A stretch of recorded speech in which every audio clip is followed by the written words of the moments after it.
Hey guys, Dr. Pearlman coming to you with another video. And I've been off social media in terms of like content creation for a while because of some personal issues, health issues. I'm doing okay. The most recent one was just a real bad bout of laryngitis where I lost my voice for the second time in about 6 months. It's gotten significantly better, but I just got to be careful and be a little bit better and do better with getting enough sleep and taking a little better care of myself nutritionally consistently. Consistency being the key. I got a question from a person that I know well, and they asked, can I go golfing with my bad back? Now, though my advice to her was customized to her, knowing her back and her potential lumbar condition and her lower back pain, I said yes and so forth and so on. But what I really want to highlight and why I want to make this video is for you all out there to understand what leads to injury and how you can best prevent injury. Most people that would be concerned about this are people who have a pre-existing injury to either the back, the neck, the shoulder, the knee, the hip, whatever. And outside of those people, no one's really gonna care about it.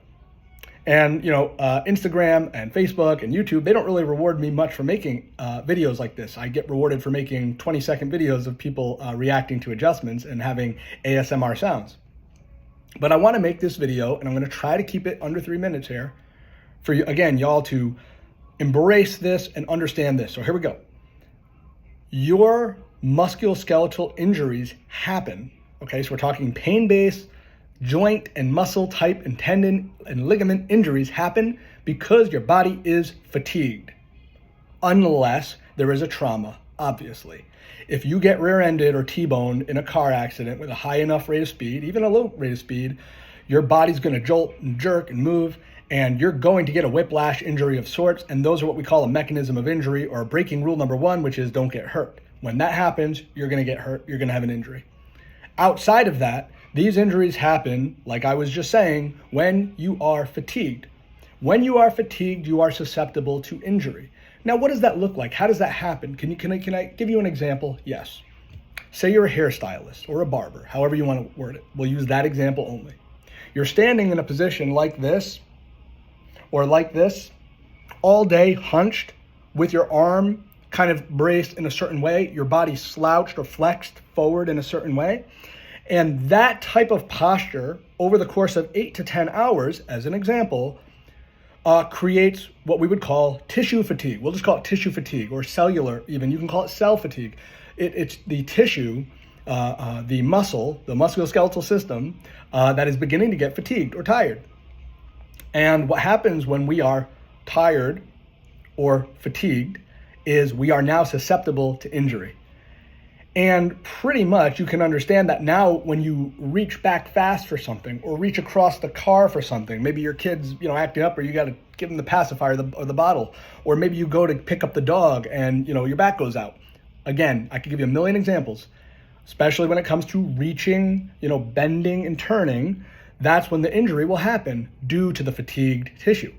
So how can I prevent this? Well, number 1, you got to do everything you can to reduce inflammation, which means good nutrition, good hygiene, good sleep, mild stretching, good stability training, going to the gym, which I'll get to, getting chiropractic care to reset the joint, to make the joint have a greater range of motion and reduce pain, and we'll go from there.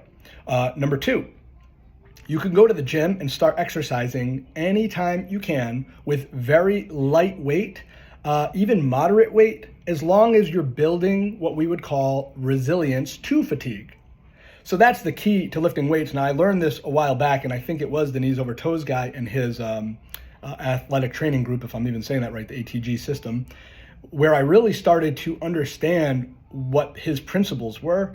And a lot of it was about training through range of motion with resistance in order to build resilience to fatigue. So in other words, he was training his muscles and his joints to not just give out under these loaded stressors. And I believe that is the key. So you have to be able to build resilience to fatigue, knowing at certain points your body will be fatigued. And then third, and I might have already touched on this, is just getting adequate rest. being able to make sure you're resting during the day if you have time for a nap, if you don't, going to bed at a decent hour without eating a ton of pro-inflammatory foods that are just going to make you feel like shit, ruin things like not just blood sugar stabilization, but your metabolism in general, making you, again, not just susceptible to fatigue, but susceptible to cardiovascular disease and diabetes, and things that I have preached on many, many times, preached about on this channel. So those are just a few things. I could go on and talk about how beautiful getting adjusted is and how much that will help reset the joint and create the brain to kind of knowing that there's not as much pain there and a greater range of motion, and some of the more simplistic effects of the chiropractic adjustment, but I'm not going to do it. I think you already know it. Remember, this is why and how injuries happen and why people say, I went for one more rep with the deadlift, I went for one more, deadlift, squat, whatever.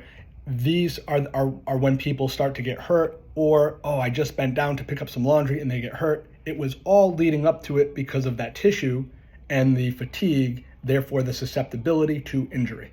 Guys, take care, reach out with any questions, and let me know if there's anything I can post, anything I can elaborate on, and seriously, have a wonderful day and a great week.